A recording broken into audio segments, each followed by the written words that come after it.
O Kakashi provavelmente é um dos personagens mais famosos de Naruto, e não é pra menos. Ele é o sensei do time 7, famoso por ter copiado mais de 1000 jutsus, dando a ele a fama de o ninja copiador. Mas de forma honesta, você já parou pra pensar o quão forte ele realmente era até o final da parte 1 do anime, antes mesmo do time skip onde o Naruto foi treinar com o Jiraiya? Porque vamos ser sinceros, por causa da falta de chakra, muitas pessoas subestimam o Kakashi. Mas hoje eu vou te provar que ele era muito mais do que aparentava. E a gente vai fazer isso usando fatos do anime e mangá, ok? E se você quer entender a real força do Kakashi, fique comigo até o final. E já deixa o like para fortalecer o canal e me mostrar que posso contar com vocês. Para a gente começar a entender a força do Kakashi, a gente tem que ver como ele lidava com ninjas de baixo a médio nível. No arco do País das Ondas, o time Kakashi sai para sua primeira missão de Rank C. A missão, a princípio, seria apenas para proteger o construtor da ponte de possíveis ataques de bandidos comuns. Porém, no caminho, eles se deparam com uma emboscada. Mas um detalhe interessante, o Kakashi foi o único a perceber uma poça de água em um local que não fazia sentido, já que não havia chovido naquele dia. E é nesse momento que vemos a genialidade do Kakashi. Aquele que estava na escolta era apenas um clone, e o Kakashi verdadeiro já estava escondido, pronto para agir. E é nesse primeiro confronto do time 7 que a gente percebe a principal tática do Kakashi: usar clones para analisar a força dos adversários. E não deu outra. Os caras foram derrotados de uma forma tão vergonhosa que o Kakashi nem precisou se esforçar. E vale lembrar que, durante o arco do esmagamento de Konoha, o Kakashi parecia estar numa competição com o Gai de quem vencia mais ninjas. Ele fazia isso com tanta facilidade que até parecia um jogo para ele, não uma luta. Nesse arco, o Kakashi enfrentou ninjas de nível Chunin baixo a alto nível, e provavelmente tinha ninjas de nível Jonin baixo, e ele fez isso de uma forma muito fácil, mostrando o quanto ele era superior à grande maioria dos ninjas. E não é só isso. Lembra quando o Quarteto do Som estava infiltrado em Konoha? Eles respeitavam tanto o Kakashi que, mesmo com a missão de convencer o Sasuke a fugir, eles pensaram, é melhor esperar. Um ninja do calibre do Kakashi vai ser complicado. E para enfrentar o Kakashi, eles consideraram que a única chance seria uma luta em grupo, porque nenhum deles sozinho teria a menor chance contra o ninja copiador. Isso mostra o respeito que até mesmo a guarda de elite do Orochimaru tinha pela sua força e reputação.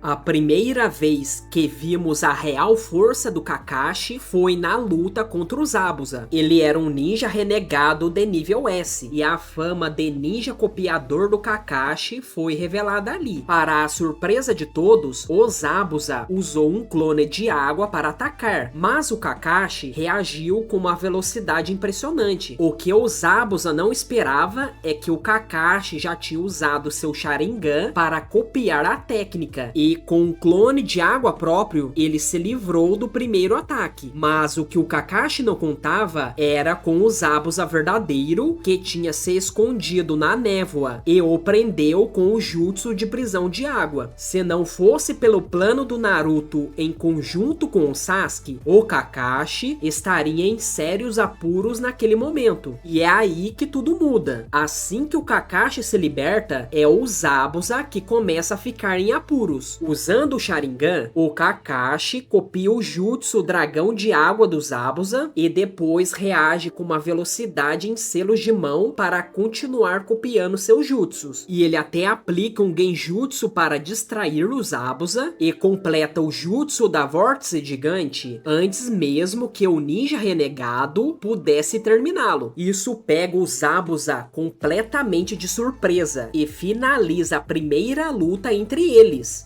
mostrando que o Kakashi não era só um gênio, mas também um adversário extremamente imprevisível e rápido. Mas a história do Kakashi e Zabuza não parou por aí. Na segunda luta que aconteceu na ponte, o cenário era ainda mais complicado. Enquanto o Naruto e o Sasuke enfrentavam o Haku, o Kakashi tinha que se virar sozinho contra o Zabuza, que agora contava de novo com o jutsu da névoa oculta para atrapalhar. Mesmo com a visão quase nula, o Kakashi conseguia reagir aos ataques do Zabuza com puro reflexo e intuição. Ele usou suas invocações de cães ninjas para rastrear e imobilizar o Zabuza. E foi nesse momento que vimos pela primeira vez o seu jutsu mais mortal, o Haikiri. As suas duas lutas contra o Zabuza foram cruciais para mostrar o quão versátil e letal ele é. Além de ser um gênio em estratégia, ter uma percepção e velocidade impressionante, o Kakashi também tinha uma arma letal que podia finalizar qualquer luta em um único golpe.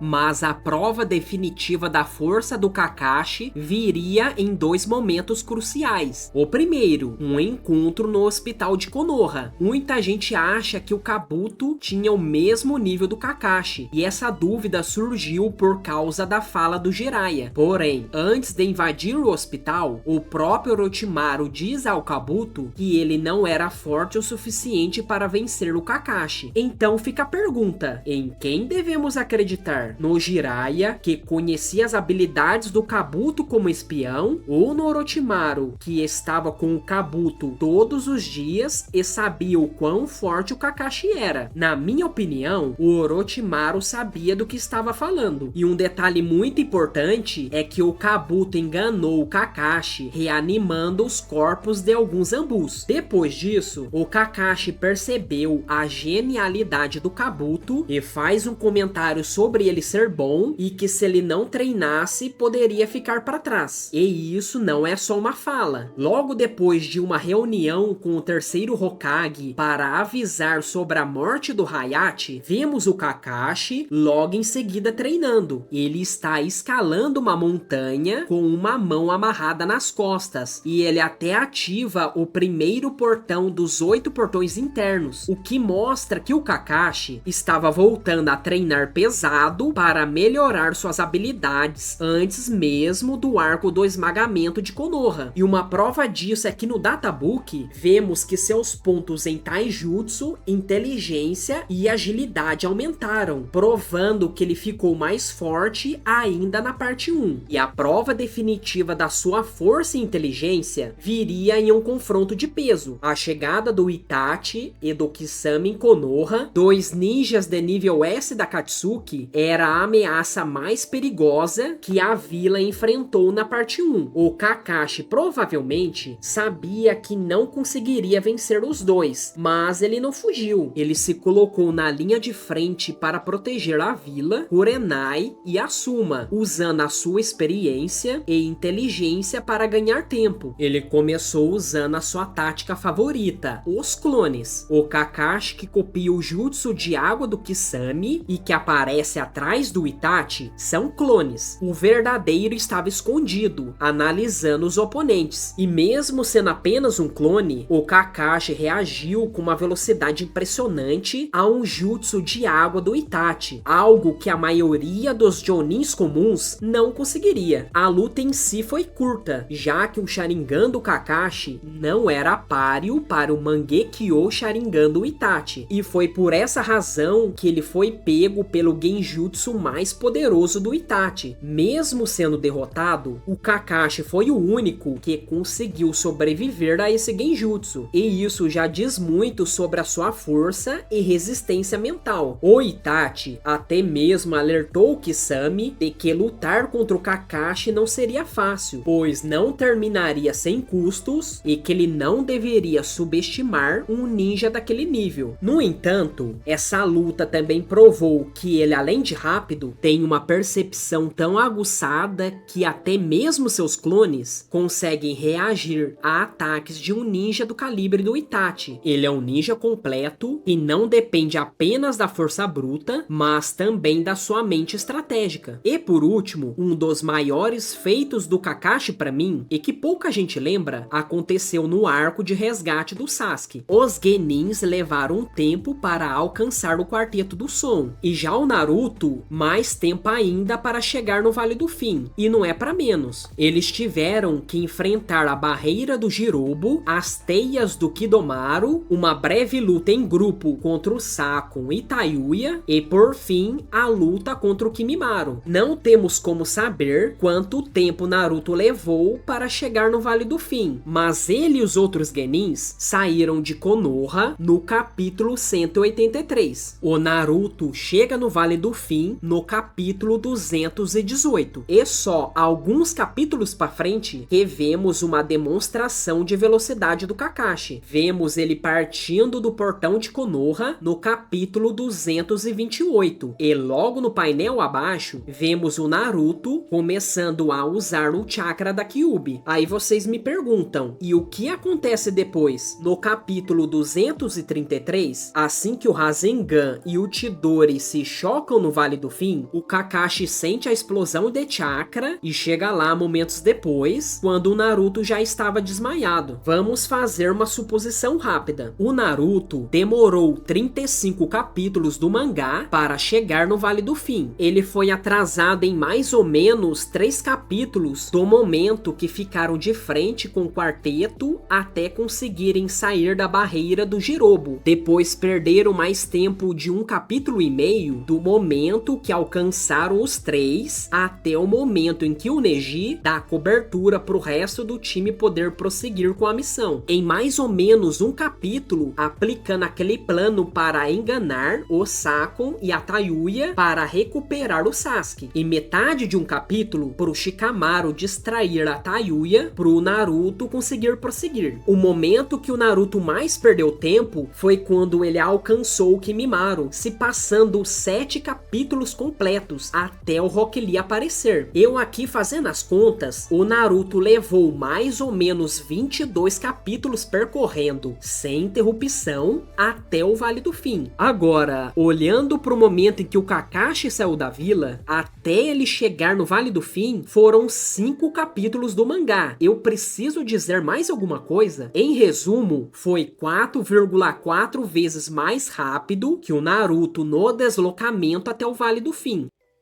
Isso prova, sem a menor dúvida, que a velocidade do Kakashi pré-time skip era comparável a de ninjas de altíssimo nível, e que ele era um verdadeiro gênio de batalha. Então, qual era o nível do Kakashi na parte 1? A resposta, depois de tudo que a gente viu, é bem clara. A falta de chakra, que muita gente aponta como sua fraqueza, na verdade o forçou a ser um ninja completo. Seu verdadeiro nível não era medido pela quantidade de jutsus que ele podia usar, e sim pela sua capacidade de vencer qualquer luta usando apenas sua mente brilhante e seu jutsu letal. No final das contas, o Kakashi da parte 1 tinha sim um nível Kage, e a prova disso é que ele já tinha todas as habilidades para um dia se tornar o Hokage. E se vocês querem saber se ele era forte o suficiente para vencer um membro da Akatsuki, deixa o like no vídeo. Se vocês derem like e deixarem comentários, vou fazer uma continuação. Qual seria o nível do Kakashi na parte 2 de Naruto? Se você concorda ou não com a minha análise, deixe um comentário aqui que eu vou reagir. Se ainda não é inscrito, se inscreve e ativa o sininho para não perder os próximos vídeos. Se quiser fortalecer ainda mais, dá para virar membro também. Muito obrigado por assistir até aqui, valeu, tamo junto e até o próximo vídeo.